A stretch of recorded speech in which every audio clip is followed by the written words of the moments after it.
Meu marido me acusou falsamente de traí-lo com o próprio meio-irmão, usando uma mentira que ele planejou com a ex-mulher, e se divorciou de mim enquanto eu estava grávida. 8 anos depois, ele reaparece querendo se reconciliar e fazer parte da vida do meu filho, agora que o karma finalmente o alcançou. Há 8 anos, eu, mulher de 28 anos, era casada com Andrew, de 32 anos. Nos conhecemos na faculdade e nos casamos quando eu tinha 20 anos. Ele trabalhava com imóveis comerciais e eu estava concluindo minha graduação em enfermagem. Morávamos em um apartamento alugado nos subúrbios. Nada luxuoso, mas era nosso. A melhor amiga dele desde a infância era Charlie, de 31 anos, com quem ele namorou durante todo o ensino médio, até terminarem quando ele foi para a faculdade. Ela permaneceu constantemente presente em nossas vidas. Eles trocavam mensagens todos os dias, almoçavam juntos 2 vezes por semana, e ela era sempre a primeira pessoa para quem ele ligava quando tinha alguma novidade. Eu tentei não ser a esposa ciumenta, porque ele insistia que eram apenas amigos, e eu confiava nele. Quando descobri que estava grávida, 2 anos após o casamento, tudo mudou. Andrew começou a trabalhar até tarde, quase todas as noites. Parou de me tocar. Quando eu tentava segurar a mão dele enquanto assistíamos TV, ele se afastava e dizia que estava cansado. Parou de perguntar sobre o meu dia. O quarto do bebê que eu queria pintar junto com ele ficou vazio. Eu ia sozinha às consultas médicas. Eu dizia a mim mesma que aquilo era normal, que talvez ele estivesse com medo de se tornar pai, que as coisas iriam melhorar. Com 4 meses de gravidez, fui almoçar com Lincoln, que era o meio-irmão de Andrew. O pai de Andrew se casou novamente quando Andrew tinha 15 anos, e ele nunca aceitou a nova família. Mal falava com o pai e se recusava completamente a reconhecer Lincoln como qualquer tipo de irmão. Ainda assim, Lincoln sempre foi gentil comigo nos encontros familiares. Quando ele mandou mensagem perguntando se eu queria almoçar e colocar a conversa em dia, aceitei. Nos encontramos em um café no centro e conversamos sobre trabalho e sobre como estava o semestre dele, já que ele fazia pós-graduação. Em determinado momento, ele estendeu a mão por cima da mesa e apertou a minha enquanto dizia que estava feliz por Andrew ter alguém como eu. Durou talvez 3 segundos. 2 dias depois, Andrew chegou em casa às 9 da noite. Entrou na cozinha, onde eu estava lavando a louça, e disse que queria o divórcio. Eu cheguei a rir, achando que fosse uma brincadeira. Não era. Ele disse que Charlie tinha me visto no café com Lincoln. Contou que nós estávamos de mãos dadas por cima da mesa, e nos olhando de um jeito que deixava claro que algo estava acontecendo. Disse que sabia que eu estava tendo um caso com o meio-irmão dele e que o bebê provavelmente nem era dele. Tentei explicar o que realmente tinha acontecido. Liguei para Lincoln ali mesmo, no Viva Voz, e ele confirmou tudo, explicando exatamente o contexto do aperto de mão. Andrew se recusou a ouvir. Disse que Charlie o conhecia desde os 6 anos de idade e que ela jamais mentiria para ele. Afirmou que Lincoln provavelmente também fazia parte da história, que nós havíamos ensaiado tudo. Ofereci fazer um teste de paternidade naquele mesmo momento. Ele disse que não importava mais, porque não confiava em mim. Arrumou uma bolsa naquela noite e foi embora. Os 3 meses seguintes foram um pesadelo que até hoje não consigo processar completamente quando penso nisso. Andrew foi morar com Charlie em outro estado. O advogado dele deu entrada no divórcio. Ele abriu mão dos direitos parentais antes mesmo de nosso filho nascer. Não contestou nada no divórcio porque queria sair o mais rápido possível. A papelada foi concluída 2 semanas antes da minha data prevista para o parto.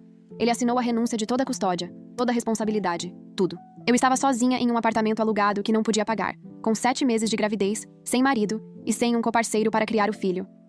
As únicas pessoas que me ajudaram foram o pai de Andrew, Jonathan, de 58 anos, e Lincoln. Quando Jonathan descobriu o que tinha acontecido, dirigiu 3 horas até o meu apartamento.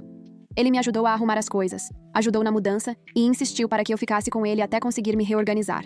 Lincoln tirou um tempo da pós-graduação para estar presente quando eu dei à luz, porque eu não tinha mais ninguém. Meus próprios pais haviam falecido em um acidente de carro quando eu tinha 19 anos, o que é parte do motivo pelo qual o abandono de Andrew foi tão devastador. Eu não tinha mais família. Dei à luz meu filho Jackson há 6 anos. Andrew nunca ligou, nunca mandou mensagem, nunca perguntou se o bebê tinha nascido ou se estávamos bem. Soube por Jonathan que Andrew e Charlie se casaram 8 meses após o divórcio ser finalizado. Eles se mudaram para o Oregon por causa do trabalho dela. Isso foi a última coisa que ouvi sobre eles. Jonathan me deixou morar em sua casa, sem pagar aluguel nos 2 primeiros anos, enquanto eu terminava a faculdade de enfermagem e me estabilizava. Ele pagou uma babá quando eu tinha estágios clínicos. Comprou os primeiros presentes de Natal de Jackson, o primeiro bolo de aniversário, tudo. Lincoln se tornou a pessoa favorita de Jackson. Foi ele quem ensinou meu filho a andar de bicicleta no verão passado. Quando Jackson pergunta sobre o pai, eu apenas digo que o pai dele mora longe. Na semana passada, recebi um e-mail de um endereço que não reconheci. O assunto dizia: "Por favor, leia isso. É o Andrew." Quase apaguei, mas algo me fez abrir. O e-mail era longo.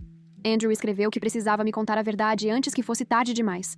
Disse que sabia que eu nunca o traí. Contou que toda a história de Charlie ter me visto no café era uma mentira que os dois planejaram juntos.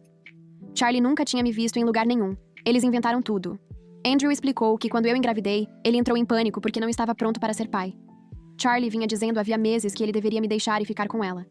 Eles criaram a acusação de traição como uma forma de justificar o divórcio, sem que ele parecesse o vilão que abandonou a esposa grávida. Disse que era mais fácil ficar com raiva de mim do que admitir que era um covarde. Ele escreveu que se casou com Charlie e que se mudaram para o Oregon em busca de um recomeço.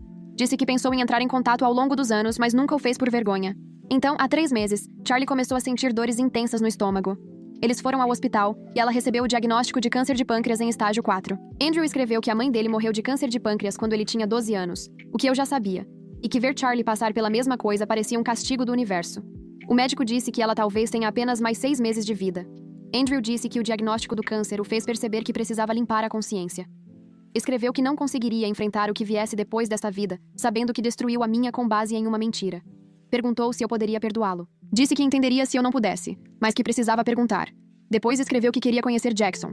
Disse que sabia que não tinha o direito de pedir isso, mas que queria conhecer o filho antes que fosse tarde demais. Incluiu o número de telefone dele e disse que esperaria uma resposta minha. Li aquele e-mail 5 vezes. Depois, encaminhei para Jonathan e Lincoln sem fazer comentários. Jonathan me ligou em menos de 10 minutos. Ele disse muitas coisas que não vou repetir aqui, mas, em resumo, afirmou que Andrew não tinha o direito de entrar em contato comigo depois do que fez. Lincoln mandou mensagem perguntando se eu estava bem e se eu precisava que ele fosse até lá. Eu disse que estava bem, mas não estava. Não respondi a Andrew. Parte de mim quer escrever de volta e contar exatamente o que a mentira dele fez com a minha vida. Como passei o último mês da gravidez dormindo em um colchão no chão porque não podia pagar uma cama. Como dei à luz sozinha, exceto por Jonathan e Lincoln, que naquela época nem eram minha família de verdade. Como Jackson pergunta por que não tem um pai como as outras crianças da escola. Como trabalhei em turnos noturnos como enfermeira recém-formada, para que Jonathan pudesse cuidar de Jackson durante o dia, e eu não precisasse pagar uma creche em período integral. Mas outra parte de mim pensa que talvez eu devesse deixá-lo conhecer Jackson uma vez. Não pelo Andrew, mas porque talvez Jackson mereça saber de onde veio. Ou talvez isso seja idiotice, e Jackson esteja melhor sem nunca saber que o pai é alguém que o descartou antes mesmo de ele nascer. Mostrei o e-mail a Lincoln ontem, quando ele foi lá em casa para cuidar de Jackson enquanto eu trabalhava em um plantão duplo.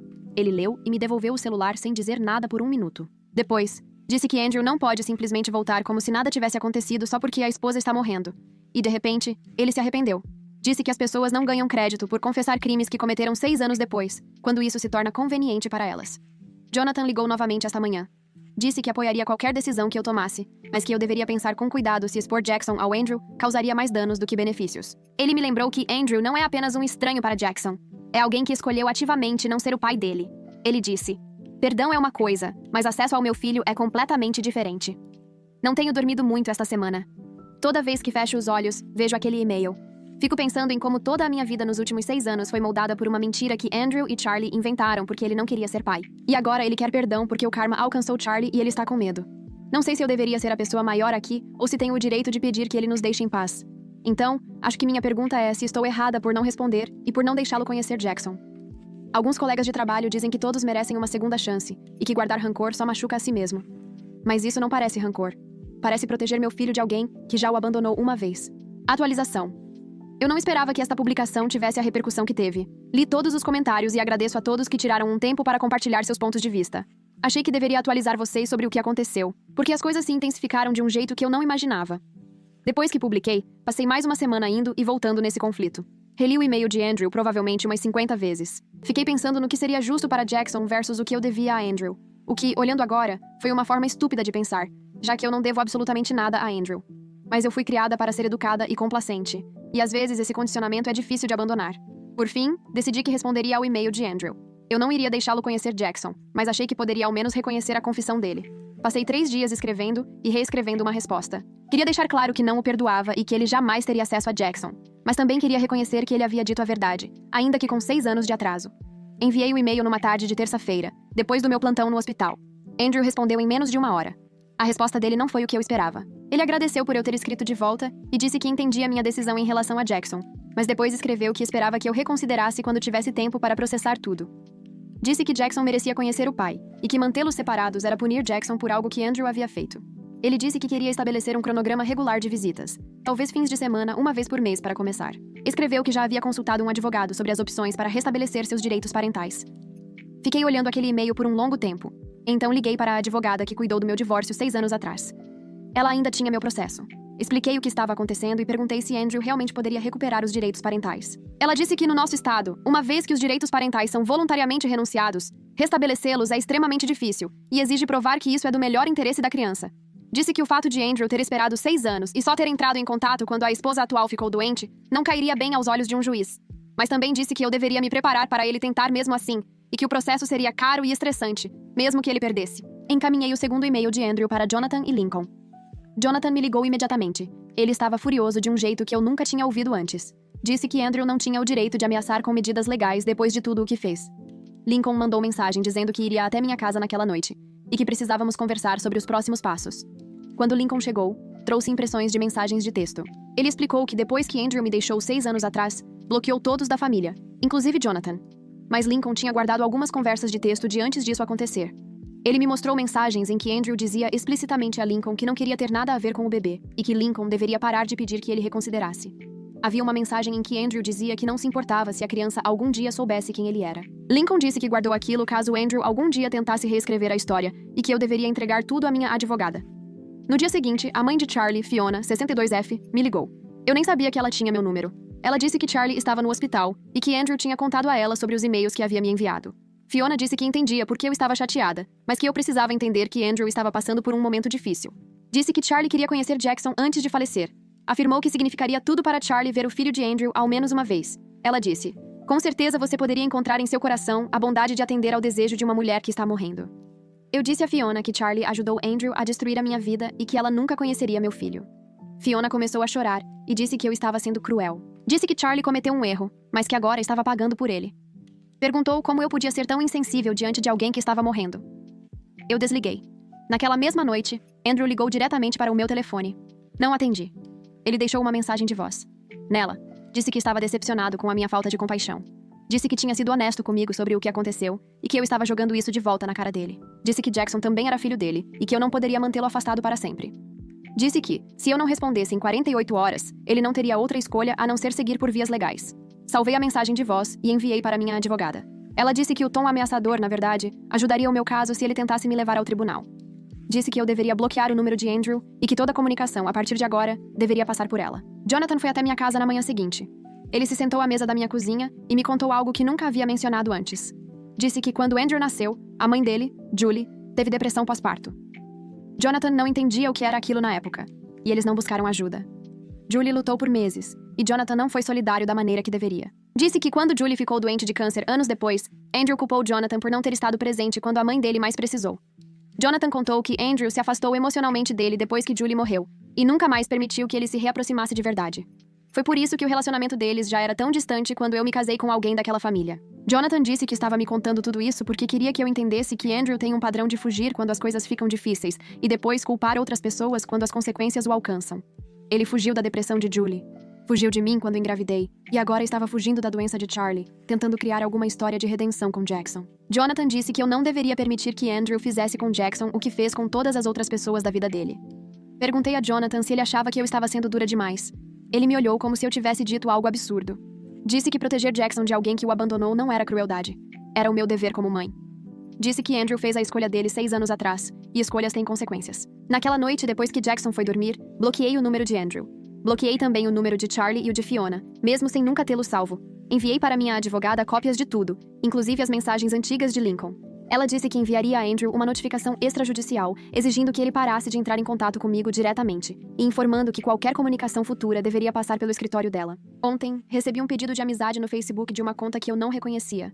Quando olhei o perfil, a única foto era de um menino da idade de Jackson, mas não era o Jackson. Cliquei no perfil e vi que a conta tinha sido criada 2 dias antes. O nome da conta era o da mãe de Andrew, Julie. Não havia mais nenhum detalhe. Bloqueei a conta imediatamente e fiz uma denúncia. Não sei o que Andrew está tentando fazer, mas estou começando a perceber que o e-mail dele não era realmente sobre buscar perdão. Era sobre estabelecer contato para forçar uma entrada na vida de Jackson. E agora que deixei claro que isso não vai acontecer, ele está tentando encontrar outras formas de chegar até mim. Minha advogada disse que talvez precisemos pedir uma medida protetiva se isso continuar. Nunca imaginei que chegaria a esse ponto. Achei que o e-mail de Andrew seria algo pontual, que eu poderia ignorar ou responder uma vez e depois seguir com a minha vida. Em vez disso, virou uma situação que só escala, em que fico olhando por cima do ombro, me perguntando o que ele vai tentar fazer em seguida. Jackson me perguntou ontem por que eu ficava checando o celular o tempo todo. Eu não soube o que dizer.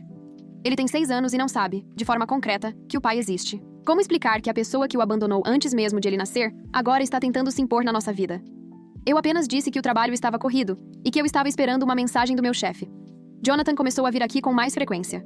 Disse que não confia que Andrew não apareça simplesmente na minha casa. Não acho que Andrew saiba onde eu moro, já que me mudei 2 vezes desde o divórcio. Mas também nunca pensei que ele criaria contas falsas no Facebook para tentar falar comigo. Lincoln se ofereceu para dormir aqui nas noites em que eu trabalho até tarde, só por precaução. Eu disse que isso era exagero, mas ele afirmou que queria fazer isso mesmo assim. Não sei como isso vai terminar. Parte de mim espera que Andrew simplesmente desista quando receber a notificação extrajudicial. Mas, pelo jeito que ele agiu nas últimas 3 semanas, não acho que ele vá parar. E não sei o que isso significa pra mim e pra Jackson. Atualização 2. As coisas pioraram antes de melhorarem, se é que dá pra dizer que agora estão melhores. Andrew recebeu a notificação extrajudicial da minha advogada. Em vez de recuar, ele contratou o próprio advogado. O advogado dele enviou uma carta à minha advogada dizendo que Andrew queria buscar o restabelecimento dos direitos parentais e que estava disposto a levar o caso ao tribunal. A carta dizia que Andrew era jovem e cometeu um erro ao abrir mão dos direitos, e que agora estava em uma posição melhor para ser pai. Dizia que manter Jackson afastado de Andrew não era do melhor interesse da criança, porque crianças precisam de seus pais. Minha advogada disse que a carta era em grande parte uma intimidação, mas que eu deveria levá-la a sério. Disse que precisaríamos responder e possivelmente ir ao tribunal para uma audiência. Ela estimou que os custos legais ficariam entre 5 e 8 mil dólares, dependendo de quanto o processo se arrastasse. Eu não tenho esse tipo de dinheiro guardado. Jonathan disse que pagaria, mas eu disse que não podia deixar que ele fizesse isso. Ele insistiu. Discutimos por 2 dias até que eu finalmente concordei em deixá-lo ajudar com metade do custo.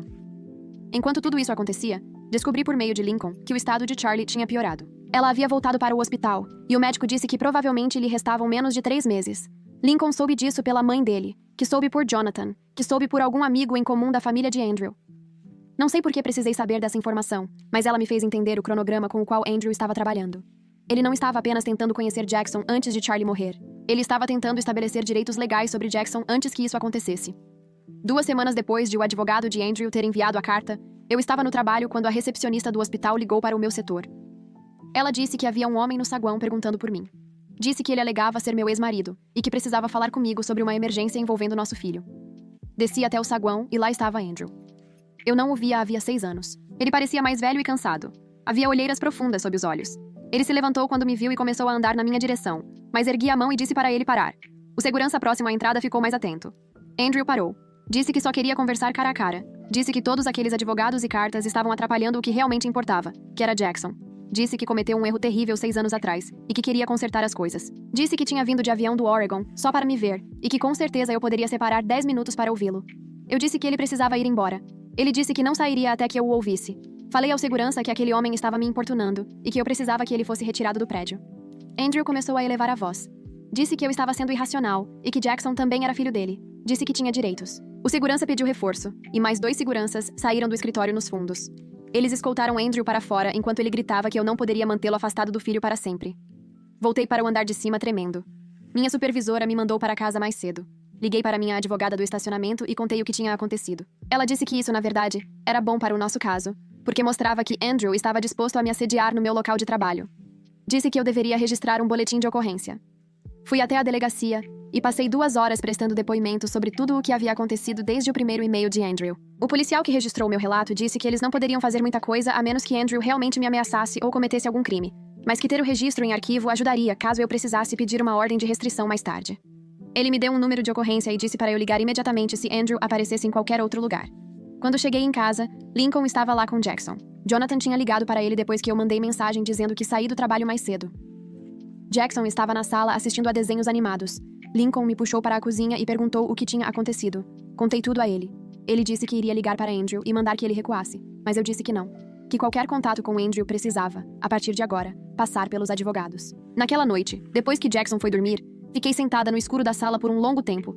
Fiquei pensando em como Andrew tinha aparecido no saguão do hospital, desesperado e irritado ao mesmo tempo. Perguntei a mim mesma se ele realmente acreditava ter direito a Jackson, ou se tudo aquilo era algum tipo de encenação para fazê-lo se sentir melhor sobre o que tinha feito. De qualquer forma, isso não importava. O que importava era manter Jackson seguro, longe de alguém que só queria ser pai agora que isso era conveniente para ele. 3 dias depois, minha advogada ligou. Disse que o advogado de Andrew havia se retirado do caso. Aparentemente, Andrew não conseguiu pagar os honorários iniciais exigidos para tentar o restabelecimento dos direitos parentais. O processo legal é caro, e o dinheiro de Andrew estava comprometido com as despesas médicas de Charlie. Minha advogada disse que isso não significava que Andrew não pudesse tentar novamente no futuro, mas que, por enquanto, a ameaça imediata havia passado. Eu deveria ter me sentido aliviada, mas só me senti exausta. Toda essa situação consumiu 2 meses da minha vida. Passei horas que não tinha lidando com advogados, boletins de ocorrência e contas falsas no Facebook. Gastei dinheiro que não tinha com honorários advocatícios. E para quê? Para que Andrew aliviasse a consciência por causa de uma mentira que contou 6 anos atrás. Na semana passada, Fiona me ligou novamente, de um número diferente. Atendi porque não reconhecia o telefone. Ela disse que Charlie queria me escrever uma carta. Disse que Charlie sabia que estava morrendo e queria pedir desculpas pelo que fez. Fiona disse que Charlie estava agora em cuidados paliativos e que não era esperado que chegasse até o Natal. Perguntou se eu ao menos aceitaria uma carta de Charlie. Eu disse a Fiona que não. Ela perguntou por que eu não conseguia demonstrar compaixão por alguém que estava morrendo. Eu disse que Charlie teve 6 anos para pedir desculpas e não o fez. Disse que ela só queria se desculpar agora porque estava diante da morte e queria se sentir melhor pelo que fez. Fiona me chamou de egoísta e desligou. Lincoln estava comigo quando a ligação aconteceu. Ele ouviu o meu lado da conversa. Depois que desliguei, ele disse algo que me surpreendeu. Disse que entendia por que Charlie queria se desculpar, mas que isso já não importava. Disse que Charlie e Andrew fizeram uma escolha 6 anos atrás que destruiu a minha vida e a vida de Jackson antes mesmo de ela começar. Disse que eles não tinham o direito de decidir agora, quando era conveniente para eles, que queriam perdão. Disse que perdão não é algo que se exige de quem você feriu. É algo que a pessoa dá, se e quando estiver pronta. Jonathan ligou ontem. Ele disse que soube por meio da ex-esposa dele que Charlie faleceu há 4 dias. Eu não sabia o que dizer. Jonathan afirmou que não estava ligando para me fazer sentir mal, apenas achou que eu deveria saber. Disse que não sabia se Andrew entraria em contato novamente depois disso, ou se finalmente nos deixaria em paz. Disse que de qualquer forma, ele e Lincoln estariam ali. Contei a Jackson que o pai biológico dele mora em outro estado e que provavelmente nunca fará parte das nossas vidas. Jackson perguntou se isso significava que Jonathan não era mais o avô dele. Eu disse que Jonathan sempre seria o avô dele. Jackson pareceu satisfeito com essa resposta e voltou a construir sua torre de blocos. Não sei o que vai acontecer a seguir. Talvez Andrew tente de novo em alguns meses, quando o luto dele diminuir. Talvez ele finalmente entenda que não se pode abandonar uma criança e depois exigir acesso a ela anos depois. Talvez ele encontre uma forma de me culpar por mantê-lo afastado de Jackson, como culpa todos os outros pelas próprias escolhas. Eu não sei, e estou tentando não gastar muita energia pensando nisso. O que eu sei é que Jackson está seguro e feliz. Ele tem Jonathan, Lincoln e a mim. Ele tem uma boa vida com pessoas que estiveram presentes desde o começo. E isso é mais do que Andrew jamais lhe deu. Atualização 3. Eu não planejava atualizar novamente, mas algumas coisas aconteceram que acho que encerram essa história tanto quanto ela pode ser encerrada. Depois que Charlie morreu, não tive notícias de Andrew por quase 3 meses. Comecei a pensar que talvez ele finalmente tivesse seguido em frente. Então, 2 semanas atrás, recebi uma carta pelo correio. Era de Andrew. Não sei como ele conseguiu meu endereço, já que me mudei após o divórcio e não consto em nenhum cadastro público. A carta era curta. Andrew escreveu que a morte de Charlie o fez perceber quanto tempo ele havia desperdiçado. Disse que não iria mais buscar medidas legais porque não podia pagar, e porque o advogado dele disse que ele não tinha um caso forte. Mas disse que queria que eu soubesse que sempre se arrependeria do que fez, e que esperava que um dia Jackson quisesse conhecê-lo. Ele incluiu o endereço de e-mail e o número de telefone, e disse que se algum dia eu mudasse de ideia, ele estaria esperando. Li a carta uma vez e depois a coloquei em uma pasta com todos os outros documentos dessa situação. Não respondi, e não pretendo responder. O que aconteceu depois me surpreendeu ainda mais. 3 dias depois de eu receber a carta de Andrew, Lincoln veio até minha casa. Jackson estava na escola. Lincoln se sentou à mesa da minha cozinha e disse que precisava me contar algo. Disse que, depois que Andrew apareceu no meu hospital, Lincoln acabou ligando para ele mesmo assim, apesar do que eu tinha dito sobre tudo passar pelos advogados. Disse que queria que Andrew ouvisse de alguém da família que o que ele estava fazendo era errado. Segundo Lincoln, Andrew passou a maior parte daquela ligação chorando. Andrew disse que sabia que tinha estragado tudo, mas que todos o tratavam como um monstro. Disse que estava com medo quando engravidei e que Charlie o convenceu de que ir embora era a escolha certa. Disse que Charlie falou que eu ficaria bem, que mulheres têm filhos sozinhas o tempo todo, que eu seguiria em frente e encontraria outra pessoa. Andrew disse que acreditou nela porque queria acreditar. Disse que quando percebeu o que realmente tinha feito, tempo demais já havia passado, e ele não sabia como voltar atrás. Lincoln contou que disse a Andrew que sentir medo não era desculpa para destruir a vida de alguém. Disse que contou a ele que eu tive que dar à luz sozinha, que lutei financeiramente por anos, que Jackson cresceu sem pai porque Andrew foi covarde demais para encarar as próprias escolhas. Lincoln disse que Andrew continuava repetindo que sabia de tudo isso agora e que era por isso que estava tentando consertar as coisas. Lincoln disse que respondeu que não dá para consertar algo assim, só dá para viver com o que se fez. Perguntei a Lincoln por que ele estava me contando tudo aquilo. Ele disse que queria que eu soubesse que Andrew não vai parar de sentir culpa e que essa culpa pode levá-lo a tentar entrar em contato comigo por anos. Disse que eu deveria estar preparada para isso. Também disse que queria que eu soubesse que a culpa de Andrew não era um problema meu para resolver. Perguntei se Lincoln sentia pena de Andrew. Ele disse que sentia pena de Andrew por ter que viver com o que fez, mas que isso não significava que Andrew merecesse perdão ou acesso a Jackson. Disse que sentir pena de alguém e achar que essa pessoa merece uma segunda chance são coisas diferentes. Na semana passada, Jackson me perguntou sobre o pai dele. Não sobre Jonathan ou Lincoln, mas sobre o pai biológico de verdade. Ele já tem 7 anos, e as crianças na escola começaram a falar sobre suas famílias. Sentei com ele e expliquei que o pai biológico fez algumas escolhas antes de Jackson nascer que significaram que ele não poderia fazer parte da nossa família. Eu disse, às vezes, adultos cometem erros, e esses erros têm consequências. Jackson perguntou se o pai dele era uma pessoa ruim. Eu disse, não sei se ele é ruim ou bom, apenas que não conseguiu ser um pai. Jackson pareceu aceitar isso. Então ele perguntou se Jonathan era tecnicamente seu avô por afinidade ou seu avô de verdade. Eu disse que Jonathan era o avô dele em todos os sentidos que realmente importavam. Jackson disse, ok, e voltou para o dever de casa. Jonathan soube da carta que Andrew enviou. Ele veio me ver e perguntou se eu estava bem. Eu disse que estava. Ele perguntou se eu achava que Andrew continuaria tentando. Eu disse que provavelmente sim, mas que a cada vez ficaria mais fácil ignorá-lo. Jonathan disse que tinha orgulho de como eu lidei com tudo isso. Isso significou mais para mim do que ele provavelmente imagina. As taxas legais acabaram ficando em torno de $6.000 no total. Jonathan pagou metade, como insistiu, e eu paguei a outra metade usando o dinheiro que eu estava guardando para dar entrada em uma casa. Esse sonho foi adiado por alguns anos agora, mas tudo bem. Manter Jackson seguro valeu mais do que ter um imóvel. Eu ainda trabalho no mesmo hospital. A equipe de segurança sabe da situação com Andrew e tem a foto dele arquivada, caso ele apareça novamente. Minha supervisora foi compreensiva com tudo. Ela disse que, se eu precisar sair durante um plantão por causa de uma emergência familiar relacionada a essa situação, é só avisá-la. Lincoln ainda vem 2 vezes por semana para passar um tempo com Jackson. No mês passado, ele ensinou Jackson a arremessar uma bola de beisebol. Jackson o segue como uma sombra quando ele está aqui. Jonathan vem jantar todos os domingos. Ele e Jackson constroem coisas juntos, principalmente casinhas de pássaros e pequenos brinquedos de madeira. O quarto de Jackson está cheio de coisas que Jonathan fez com ele. Não sei se Andrew vai tentar entrar em contato comigo novamente. Pelo padrão dele, provavelmente vai, em algum momento. Talvez em 1 ano, talvez em 5 anos, talvez quando Jackson for velho o suficiente para procurar Andrew por conta própria. Eu não posso controlar o que Andrew faz. Só posso controlar como eu respondo. Por enquanto, estou focada na vida que construí.